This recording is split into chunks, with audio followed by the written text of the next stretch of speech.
Bonjour, bienvenue à la Maison des Sœurs Macarons à Nancy. Une maison fondée en 1793 dont la spécialité est la fameuse recette des macarons de Nancy. Nous fabriquons également des produits à base de mirabelle et de bergamote. Nous allons donc vous présenter aujourd'hui la fameuse recette des bergamotes de Nancy, label indication géographique protégée. Alors, ce qu'il faut savoir, c'est que la bergamote est un agrume, c'est un croisement d'un citronnier sur un oranger amer et qui est apparu accidentellement dans les champs de Calabre au XVIIe siècle. Pour réaliser donc la recette de bergamote, il vous faut du sucre, de l'eau et du glucose. L'ensemble des ingrédients, on les monte à 150 degrés, qui est la cuisson qui est dite au cassé. Très important de respecter cette température, que justement votre bonbon final se casse facilement sous la dent.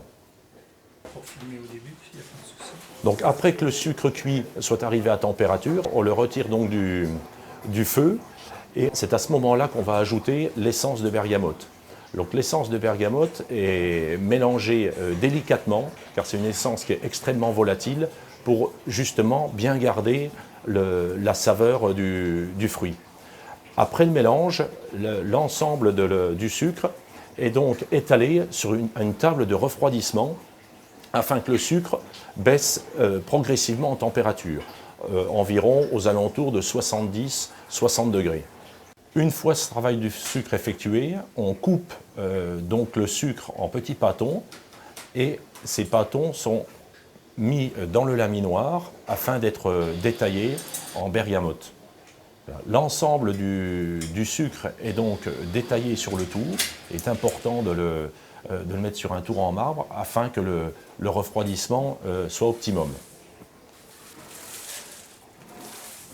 Après que le refroidissement soit effectué, il est important aussi d'ébarber les bergamotes, c'est-à-dire d'enlever l'ensemble des aspérités de sucre qui restent autour du bonbon afin qu'on ait un bonbon parfaitement translucide et lisse. Puis après, on les met dans un étouffoir afin de les protéger contre l'humidité. Donc après le conditionnement en fût, nous passons à l'emballage de la bergamote qui se fait par l'intermédiaire d'une machine, d'une empapilloteuse. Et c'est là que l'on doit, je dirais, respecter tout le cahier des charges de l'indication géographique protégée.